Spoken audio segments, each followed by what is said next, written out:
A Mork Borg solo engine, kind of like Iron Sworn, but also just cool. That's right, today we're talking about Reclvse, or Reclvse. I don't know, let's break it down. Well, yes, hi, hello, everybody. My name is Turk. Welcome back to the Grout Couch. Around here, we do all different kinds of solo RPG things. But that's right, today we're taking a look at Reclvse. And yes, that's a V right there, but I'm going to pronounce it as Reclvse throughout this whole video. Hate me or don't, I don't care. Now, this thing's really cool. It was actually made by a friend of the Couch Crew community, Maisie. Very cool stuff. They made some fun stuff, and I'm excited to finally get my hands on it. That's right. So I want to give a big shout out to Maisie for sending this over to me for the purposes of making some content on it. Thank you so much, Maisie. That's right.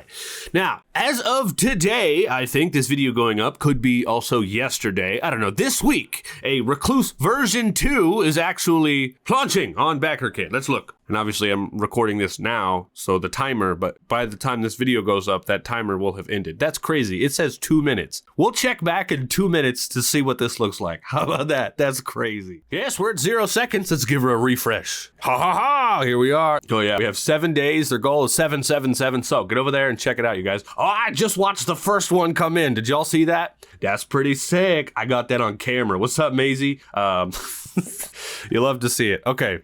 The second edition looks like it's going to be a hardcover. That's very cool. Oh, and so the second edition, if I remember right, Maisie mentioned to me when we were talking last that it's going to have pirate stuff in it. So we're navigating the seas. So it's kind of going to be like a little bit of a Pirate Borg kind of supplement thing for Mork Borg. At least that's my assumption, all right? The water claims all. I bet it's probably like its own standalone pirate expansion for Mork Borg, honestly. Probably, but we'll see. And if you're back in the first 48 hours, you get a first edition. That's right. Very cool stuff. Oh, I like the bound version. Maisie, send me the bound version. I want it. Cool. Then we've got some special rewards here. Very cool stuff. So get over there and check it out. There'll be a link down in the description. Now, before we get on to all of this stuff, I do want to give, of course, a big shout out to all the Couch Crew members. Thank you all so much for supporting the dang old show. I really do appreciate it. We've got some projects in the works that would not be possible without your assistance. And so thank you so much for making all these videos possible. That's right. Now, what are we doing in today's video, you say there, Turkey? Well, we're not going to be playing this or doing an actual play of this, but today's video is mostly going to be like a big old overview of it, all right? I plan to actually check this thing out in a real actual Mork Borg actual play game. There might be a playlist link somewhere already in the future, all right? But I've already got some campaigns going, so we got to wait until I finish those before we start up this one. But it will happen, all right? Cool. Without any other jibber jabber, let's get on over to the top-down camera. Here we are. Here's the book. We're going to look at the whole outside first. We like this art in here, and we'll talk about the artists in a second, all right? Of course, we've got the spine in the back. I love it. They've just put some extra roll charts right here in the back. Look, roll charts in solo, that's good. That's what you need. So this is actually kind of fantastic. And this is for Adventure Calls. Roll 4d20 and walk into ruin. Yeah, very cool stuff. Kind of gives you a reason to do what you're doing. It's very cool. All right, let's get us a zoom so we can look a little bit more detail. So we've got Reclvse here. It's a solo engine, couple of blank pages. Very good. So the artwork in this actually Reclvse, which is really cool to see that they've done some artwork from this. I actually adore Reclvse. If you look on my recommended solo channels on the YouTube channel, Reclvse is actually on there. I adore what they do and I adore their art, and it's really cool to see them collaborating with Maisie on this thing, all right? But we have some other awesome artists on here as well. We have some public domain stuff, Unit 6, Castle Grief, Owl Log. Cool, and we've got some disclaimer shout-outs here. This project would not exist without the work of the creators who shaped the foundations it stands upon. Immense thanks to 1d10 plus 5 for the inspiration behind Solitary Defilement, Sean Tompkin for the brilliance of Ironsworn and Starforged, and to Peel Nielsen and Johan Noah for unleashing the unforgettable world of Mork Borg. A deep appreciation also goes to Vincent Baker, whose design of Powered by the Apocalypse continues to influence countless games. Their creations made this book possible, and their work continues to guide and inspire those who wander strange and dying lands. Very cool. And then we have obligatory disclaimer down here. Very cool stuff. Got some awesome artwork right here. I don't know who did what, but some of it is just pretty sick. I adore Reclvse artwork, and so it's just very cool stuff. All right, table of contents, and before we get into the whole introduction of this, I do want to say, if you are a fan of the Ironsworn system, you like the moves in that game, you like the way that Ironsworn is structured, that's Starforged, Sundered Isles, the brand new legacies that they're actually playtesting, regular Ironsworn, if you like that system, you're gonna like this, all right? The first time I played through Ironsworn, I actually struggled a little bit with the moves because it's so different for me to have specific things you can do when you're playing solo and you have to kind of memorize those and go through. I I struggled the first time through it. But when I played Starforged, I actually enjoyed myself a little bit, and I'm hoping to go back into the Ironsworn world. I'm going to be playing Sundered Isles here pretty soon, and I actually have an extra copy of Sundered Isles I'm going to be giving away to one of you guys, all right? And that bad boy's out of print, so make sure to keep an eye out for that. But the point is, if you like Ironsworn, you're going to like this. I am currently indifferent. I like it sometimes, and I don't like it other times, so that is my grain of salt, all right? This is literally Ironsworn Mork in a nutshell. I'm still on my Ironsworn journey, trying to figure out how to best play it myself. That's the fun thing about solo, you know, we're always discovering more about ourselves and seeing how we like to enjoy games, right? And the Ironsworn system is just legendary, right? So I'm trying to figure out how to navigate it personally myself, and I think that this could be a fun little addition to my journey, right? It's very cool stuff.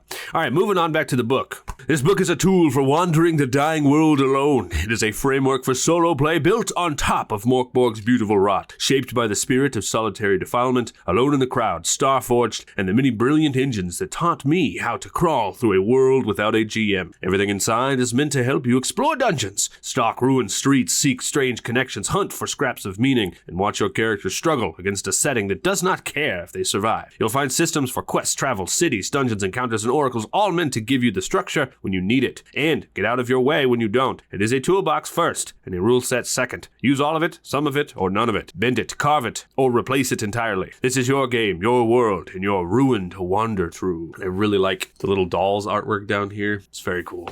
All right. The Unspokens. Heck yes. And I'm not also going to read this verbatim today, all right? But I am going to do a short and shiny showcase of this bad boy. So we're going to just be doing a little bit of an overview, right? Just to show you what this thing has to offer. We have the Unspokens. It's kind of fun. So whenever in your Borg games, you're going to roll on like basically these huge truths that are going to happen, right? These unspoken things that are going to shape your world. And the fun thing I like about, so we have a whole list of these, right? And on the 7th day will always be 7-7, right? The truth will always be 7-7 on the 7th day, the 7th truth anyway. We have a little roll chart for whenever the silence will become complete. So if you want to play a long game, you can actually do a D100 on this. And each down, you roll the corresponding die to the length of your world. If you roll a 1, then you get a truth. So you can do a D100, 20, 10, 6, or 2. And depending if you get a 1 or not, that's whenever a truth will happen. And your 7th truth, basically, the world will end. In a nutshell, that's the way it goes. Now we have our core rules, and this is, again, based on pretty much straight up Ironsworn. And when I was first reading through this, I was kind of thrown through a loop a little bit because I like Borg because Borg is player forward. So it's already really easy to solo because all your defense rolls, all your checks, pretty much everything you roll as a player, right? And in Borg, your DC is usually always set to a 12. If you're playing an easy game, you can make it a D10 or a DR10, your difficulty rating. It's always set to that. So you already know what target number you're trying to beat all the time. So in this, it's kind of like when you get into combat, that's kind of like the rules you go into. And if you're making any like extra strength checks or anything like that, you still get to make those checks in this game, which I like because in Ironsworn, you don't really have that. And I think that's why I was struggling a little bit. But in this, you get both, right? You can make the moves like Ironsworn, but then also you could still make those skill checks and those defense checks and everything. But I'm paraphrasing, so let's read a little bit from the book here. The core roll. The core rule uses 2 d20s tested against a fixed DR to resolve any action. This is simple, unforgiving method, fuels every move in the game. So you're going to roll 2d20 always. You're going to add the appropriate ability, compare each die separately to a DR12. And we have optional difficulty settings down here that could make it a DR10 instead if you want to make a little easier, more forgiving game. But a strong hit is when both dice meet or exceed the DR12. A weak hit is when one die meets or exceeds, and a miss is when neither. So we're talking about straight up Ironsworn kind of stuff here. I'm actually developing a similar thing that we'll talk about probably in 2 months' time. Keep an eye out for that. Now, we have our tests outside of moves, which is what I was talking about. So when a risky action is not covered by a move, you can roll 2d20 and add or subtract the appropriate ability. Each die is compared separately against the difficulty rating. If both dice meet it, it's a strong hit, etc. It continues the same. And then it has examples for strong hits, weak hits, and failures, which is the whole driving engine of this thing. Advantage and disadvantage, you can roll an extra die, take the higher or lowers of the sets. And then we do actually have some rules for critical successes and failures, which, rolling 20s, rolling 1s, etc. Now, we even have a small paragraph over here that basically explains that, like, Borg rules are still here. Borg is still the driving force. These rules are just layered on top of them. So, like, the Ironsworn rules are now on top of the original Borg rules. And I like Borg for solo. I like it a lot. So this totally works out. When you're doing some character building, we have some starting blessings to kind of get your character started. It's quick start ideas, basically. It's kind of fun stuff. This huge piece of artwork that I still can't figure out what is. A lot of detail in here. It looks like a dude writing on maybe a spider and then like I'm imagining like a Buddha dude and his head's up here, but it's just cut off a little bit. I have no idea. Now we have our character creation, which is provided in here, but this is basically the same as making a solo character in Borg. I think there's a couple little adjustments for starting omens and how to use omens. There's some extra things you could do. You could lower a DR by 2 for a single roll. You could turn a fail move into a success, but it looks like everything's pretty much the same as Borg here. But there is in it, this is our first example of Ironsworn in this book. This is invoke power. This is a move that you can use. So whenever you get powers in Borg, they're usually really crazily unforgiving. You could absolutely devastate some enemies or you and your whole party if you miss too hard. And that's one of the fun things about Borg. But you roll presence plus D4 to determine how many power slots you have for that day. Then each day you can invoke power, which is your invoke move. And the fun thing about Ironsworn is that it actually, if you get a weak hit, a strong hit, or a miss, or a critical failure, it tells you exactly what happens. So on a strong hit, the power manifests. On a weak hit, you succeed, but the effort draws unwanted attention. And on a miss, the power completely fizzles. You suffer D2 damage. And a critical failure is a corruption occurs, which is what I was talking about. You can devastate everybody in your whole party. All right, then down here you can see the starting blessings, which are optional, which was on that previous page. You can check those out, yes. Now we have all of the classes. I think, I could be right, I could be wrong. There are 6 starting classes. The fun thing, this is meant for solo, all right? So each one of these bad boys is actually numbered. So if you can't decide on a class, right, you could actually just roll it. But I like the way these things are designed a little bit because it has up here what your starting silver is, your omens, your armor, right? So you can go through this. You don't have to go all the way back through character creation every single time. This is Borg, right? It should be designed for you to be going through characters pretty often. But each one of these bad boys is going to have an ability. Some of them have some extra stuff, but the fun thing is that they all have a downside of playing this character. So for example, this here Defiler, their downside is that you smell of graves, animals shun you. Social tests with the living are DR 14. Undead notice you more easily and may seek you out. And each one of these classes has one of those. And of course, they've got some fun artwork to go along with them. You don't have to, base your character that way. You could do a more human style character, whatever you want, and they could still be this Defiler. I like the idea of a Defiler just being like a zombie, you know what I mean? And its eye occasionally like falls out of his head. Yeah, good stuff. Nextly, we have the Venom. You are the poison in the cup, the knife in the dark, the sound of a scream that never comes. Very cool. We have the Brute, which is classic. A scarred mountain of flesh. That's right. And again, remember these downsides? They all have different skills and abilities that they kind of start with. They all have like these 3 boxes that are all different. The Vessel. This one's really fun. You are the creator of spells. You are the cracked jar leaking something older than night. Very fun. The Vessel right there. The Beast. The Fanatic. Classic. Fanatic, classic Borg kind of stuff right here. And their downside is huge. You are bound by a rigid code. No lies, no theft, no retreat from evil. Break your code and lose all your class abilities until you atone through pain, sacrifice, or ordeal. The two-headed basilisk sees your zeal as a threat. Its inquisitors hunch. Very cool. Man. All right, now we've got roll charts, right? So we have our equipment, and each one of these classes is going to tell you how much equipment to roll and what weapons to roll, right? So you can come over here, you can roll on your equipment, you know what's up. It's classic stuff here. We've got our armor, our 1d20 small little weapons, our random equipments. Very good. Now, if you're trying to buy stuff, we've got our pricing guide. Now we come over to our powers. And each class might have powers, right? And they might not, depends on what class you play. And you could roll on these, or you could pick these. These are the corruptions that could happen if you get a critical fail. Also a roll chart. We have our relics here, and relics are like my favorite part of Borg because they're so powerful, but could literally devastate everything. So fun stuff. And this is also a roll chart. We like it. Everything's designed like a roll chart, which it should be because this is a solo game. There we go. We've got our loot tables when we're looting some stuff. And of course, I'm sure these range from just getting silver, getting crazy like cursed heads, or getting nothing, right? We've got our loot table. Now we're into combat. We should talk a little bit about the important rules a little bit, just so you know what the heck is going on here. And it's so funny, they even made initiative in the little moves box. These are the moves here. Made initiative a move itself. I love that. Like literally redesigned it to make everything moves, including initiative. It's pretty good stuff. So we've got our initiative move right there, which you're going to roll. And then combat kind of continues as normal Mork Borg would. We've got our damage reduction from our armor. We have our striking, which is a d20 plus strength or a d20 plus presence. The difficulty rating is always 12. We have successes. We roll defense ourselves on these. So when an enemy tries to hit us, we're rolling to dodge or block, not them rolling to hit us. And that's why damage reduction armor doesn't go to an AC. Its armor is damage reduction, which is kind of cool. But then over here we have dying, which has all of our scarred stuff, which is kind of cool. And one thing to mention is that not whenever you hit 0 do you die. When you hit 0, you're ruined. Whenever you are below 0, you are dead, right? So it's a fun thing to remember. All right, now we're going to get into all the moves, and that's the bulk of this book here, as we can see. So we have moves for questing, and it's literally Iron Sworn. So we're going to start a quest. We make our start a quest move where we do our questing stuff. We advance our quest. We have our setbacks. This even has the same like quest tracking chart right here as an Iron Sworn game would. As you progress in your quest, you make little marks, and each size of a quest has different amounts that you need to mark before you finish that quest. So like a grand quest would be like 12 marks, an easy quest would be like 4. Etc. I don't know if that's exact numbers, but you know what I mean. So we have all of our moves here. Fulfill a quest is what you do, and you could actually fail when you try to fulfill a quest, which is fun. You complete the quest, but it's at a narrative cost. Love that. All right, a huge piece of artwork. This one's really cool. We like this one a lot. Now, moving on, we have overland travel, and what I really like about this is that it's actually structured for you. It has this little chart here that tells you every day follows this rhythm. On the morning, you roll on the unspokens. Like whenever you start your game, the unspokens were the things at the top, right?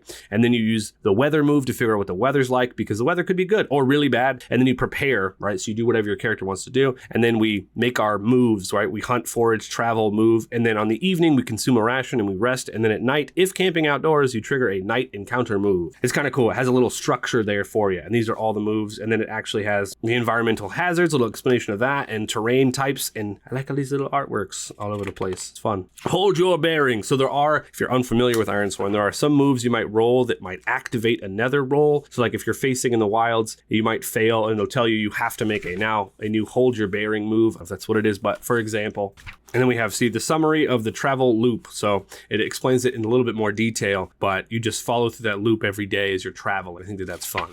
Now, when you're not traveling, you're in the city. So we're going to do a city crawl thing. So you make a city crawl move, right? You see how this is working here? And you're going through the city, you're collecting information, and it's got it all set up for you. Enter or approach the settlement. Perform the city crawl move. Consult the street generation, right? Interpret exits and streets and qualities, right? It's got like a little list that you're going to be following as you're playing. And I just think that that's fun. Rules for bartering, etc. Now we have rules for hirelings. I talked about how important hirelings are. I think in the previous video to this one, how important that they are.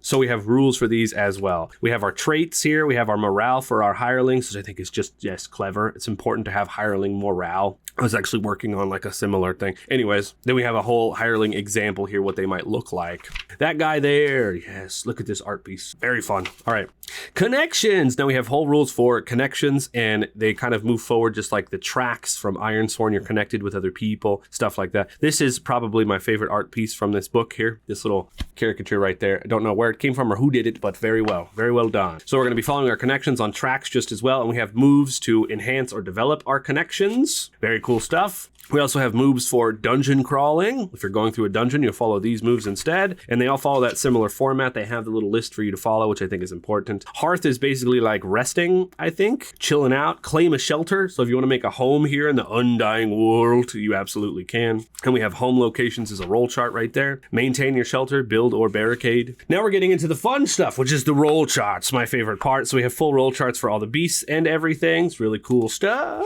That's right. We also have our advancement moves. Adventure reveals. Very cool, very cool. Oracle tables. So this is one thing I did also want to point out here. We ask the Oracle, which becomes a move in itself. You roll a D100 and it has both sections for what is what. I love that they turned everything into moves in this. It's very fun. If you're unsure what happens next, you roll in the Oracle. Yeah, if we're solo players, we understand that a little bit. If you're unfamiliar for what I'm talking about, go check out the Solo RPG Academy, whole playlist on the channel. All right. So after that, we're getting into Oracle tables and roll charts, all different kinds of ones. So we can figure out our dungeon themes, our archetypes, types, dungeon conditions, entrances, so you can build out a whole dungeon using these here roll charts. Entrance smells, the signs, contents, exits, room generation, room shape, purpose, room smells, discoveries, hazards. Then we have our city oracles, city origin, city purpose, etc. Look at all these roll charts. So many roll charts to kind of figure things out. Neighborhood problems, neighborhood secrets, secret generation, secret size, secret shape. Street quality, noise levels. Then we have our discoveries, buildings and lots, expanded, interior atmospheres, city discoveries, urban oddities, rumors of whispers, physical signs of trouble. I'm just skimming through this, right? Just real quick so you guys can kind of see what I'm talking about. Wilderness oracles. So where we're going through the wilderness, we can roll on all these. D20 random tables, signs of travelers, wilderness landmarks. Literally the whole back half of this book is actually, this is really cool. I like this art piece a lot as well. That's very cool. Anyways, the whole back half of this book is pretty much all just roll charts and oracles to help you figure out what the heck is going on as you're playing. We have our encounter oracles, which is really important. This one is important. I would bookmark that. You run into an encounter, you know what the heck's going on. We have our NPC oracles, so we can see what the hell their deal is. Their personalities. We have their genders and appearances. Body features, details, overall presences. Then we have our city names, region names, tavern names, general oracles to shape the world. These are important.